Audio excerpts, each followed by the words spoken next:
اب آگے چلتے ہیں آج کی آیات میں. نکاح کا پیغام تو میں نے بتایا. اس کے علاوہ رب تبارک و تعالیٰ فرماتا ہے الرجال قوامون علی النساء، مردوں کو ہم نے عورتوں پر حاکم بنایا. اب یہ بھی کنٹروورشل لوگ سمجھ جاتے ہیں. ہم جیسی ہی یہ کہیں کہ مردوں کو حاکم بنایا ہے تو عورتوں کی ایک کیٹیگری ہے دنیا میں جو ننگی رہنے کو پسند کرتی ہیں، جو آزاد عورتیں ہیں، وہ فوراً حملہ آور ہو جاتی ہیں کہ مولوی لوگ عورتوں کو دبانے کی بات کرتے ہیں. اللہ قرآن میں فرما رہا ہے کہ ہم نے مردوں کو حاکم بنایا. مطلب کیا ہے؟ ڈنڈا لے کر کے پیچھے چلنے والا حاکم نہیں، اس کو اٹھک پٹک کرانے والا حاکم نہیں. حاکم کا مطلب یہ ہوتا ہے کہ زندگی کے بڑے معاملات اور گھر کے بہت سارے معاملات کے فیصلہ کرنے کا اختیار مرد کو دیا گیا ہے.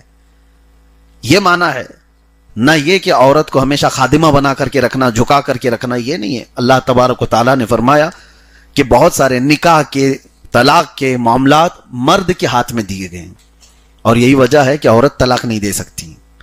مرد کو اختیار دیا گیا ہے طلاق کا. اگر ان کو بھی یہ دے دیا جاتا تو روز بیچارے وہ دھڑا دھڑ چار چار نہیں پتہ نہیں کتنی دے ڈالتی ہیں. ایک ہی گالی میں وہ تو 70 دے دیتی ہیں. اللہ تبارک و تعالیٰ نے مردوں کو اس کا اختیار دیا.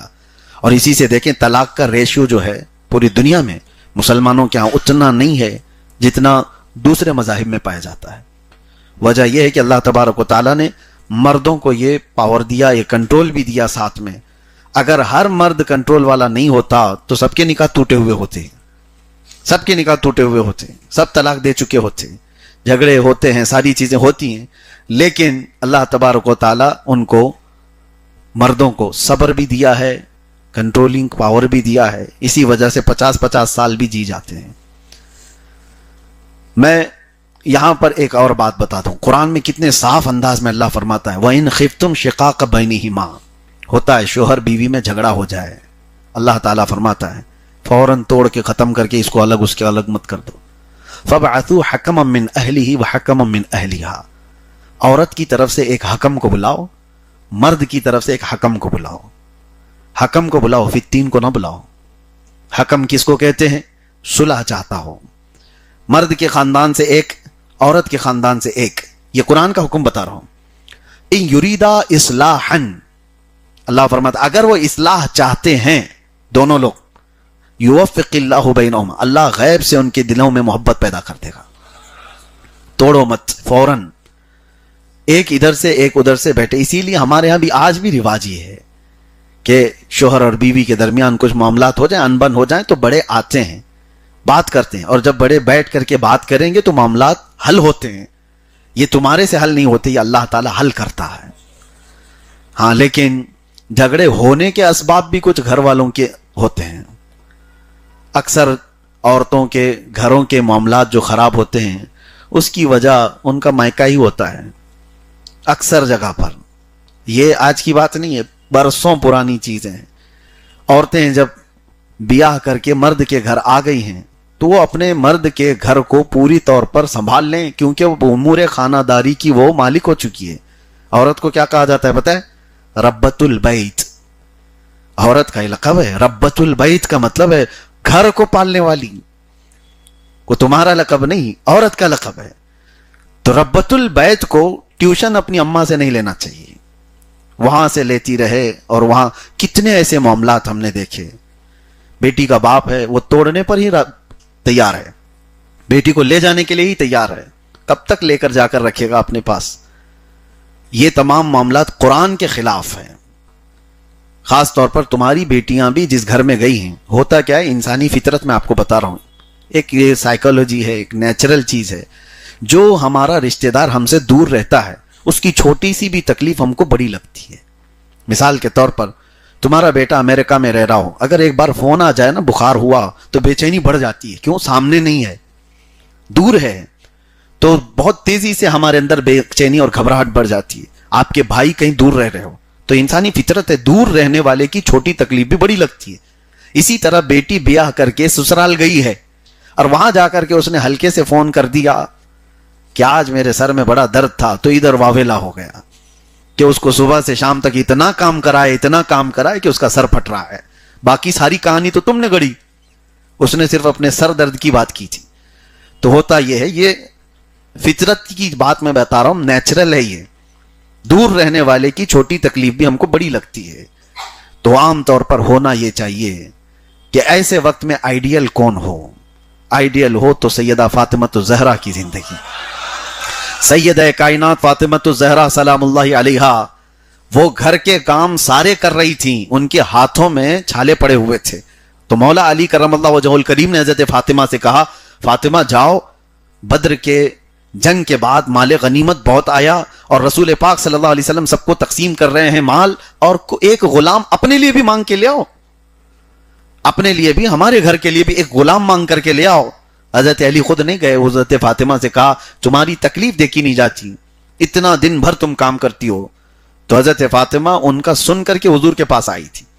تو یہاں پر بیٹی کے باپ کو کیا کرنا چاہیے ایسے وقت میں، ایسی سچویشن میں کیا کرنا چاہیے؟ بیٹی اپنے گھر آئی ہو اور بتا رہی ہو کہ میرے ہاتھ پورے چھالے پڑ گئے ہیں، کام اتنا ہو جاتا ہے، تو کیا کرو گے؟ ہائے افسوس، میں کہاں دے دیا میری بیٹی کو، اس کو تو انہوں نے ایسے جھلا دیا. وہ یہ ہے نہیں. باپ رسول اللہ صلی اللہ علیہ وسلم اپنی بیٹی حضرت فاطمہ کو دیکھا اور کہا، غلام مانگنے آئی ہو، خادم مانگنے آئی ہو، اے فاطمہ بدر کے بہت سارے یتیموں کا ابھی حق باقی ہے.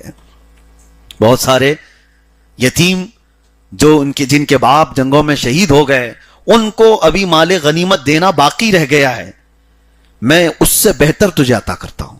اور کہا جب کام کاج سے بہت زیادہ تھک جائے تو رات کو 33 بار سبحان اللہ پڑھو، 33 بار الحمدللہ، 34 بار اللہ اکبر، تمہاری ساری تھکان دور ہو جائے گی. یہ تسبیح آج بھی پڑھتے ہیں ہم نمازوں کے بعد، اس کو تسبیح فاطمہ کہا جاتا ہے. یہ حضرت فاطمہ کو عطا کی ہوئی تسبیح ہے حضور کی طرف سے.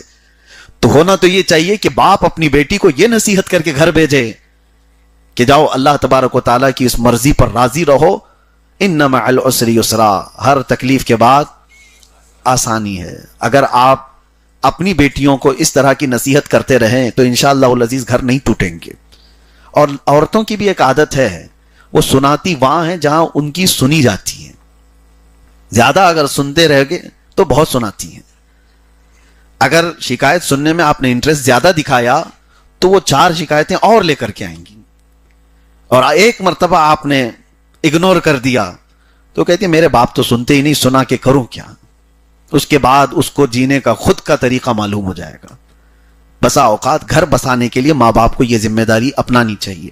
یہ آیت قرآن پاک میں اللہ تعالیٰ نے فرمایا ان یریدا اصلاحا یوفق اللہ بینہما، یہاں تک. اور اس کے بعد 5ویں پارے میں ایک آیت اور ہے جو ہمارے رونگٹے کھڑے کر دیتی ہے.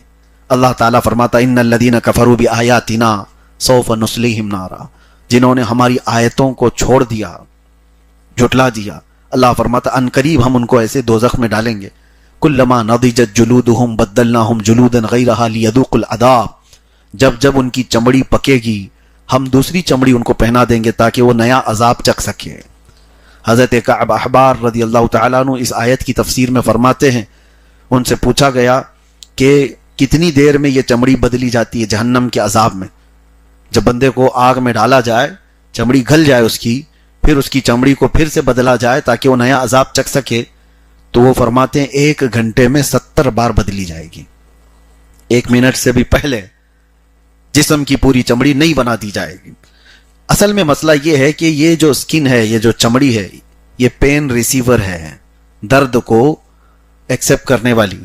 اور جب ایک بار جل جائے تو عام طور پر ہوتا یہ ہے کہ جلے ہوئے حصے کو پھر اگر کچھ ٹچ کیا جائے تو پتہ نہیں چلتا. آپ دیکھیں جلی ہوئی چمڑی جہاں پر ہوگی، داغ ہوگا، اس کو چونٹی کاٹے تو اتنا نہیں لگتا کیونکہ وہ ڈیڈ ہے. اس وجہ سے کہ جلی ہوئی چمڑی کو دوبارہ نیا عذاب چکھایا جائے تو یہ چمڑی بدل دی جاتی ہے. قرآن پاک میں ہے ڈرو اس جہنم کے عذاب سے جس میں 1 گھنٹے میں 70 بار ہمارے جسم کی جلد کو بدل دیا جاتا ہو. اللہ تبارک و تعالیٰ اس عذاب نار سے ہمیشہ محفوظ فرمائے. رمضان میں میرے عزیزوں اور دعا کیا کرنی چاہیے آپ کو؟ روزانہ یہ دعا کریں، روزانہ یہ دعا کریں کہ اللہ تیری جہنم سے بڑا ڈر لگتا ہے، اس عذاب سے ہماری حفاظت فرما. اور حضرت سفیان ثوری کی ایک دعا تھی، وہ ہم اکثر اپنے ذکر میں بھی کرتے تھے، الہی لست للفردوس اہلا ولا اقوى على نار الجحیم فاغفر ذنوبی بفضل جودک یا اللہ. اے اللہ میں تیری جنت الفردوس کے قابل تو ہوں نہیں، تیری جنت میں جانے کے قابل تو ہوں نہیں، لیکن اے مولا تیرے جہنم کا عذاب سہنے کے قابل بھی نہیں ہوں، وہ برداشت کرنے کے بھی قابل نہیں ہوں۔ لہٰذا بس بات اتنی رہ جاتی ہے تیرے فضل اور تیرے جود و کرم کی، بس تو اپنے جود و کرم سے مجھے معاف کر دے اور جہنم سے آزاد کر دے۔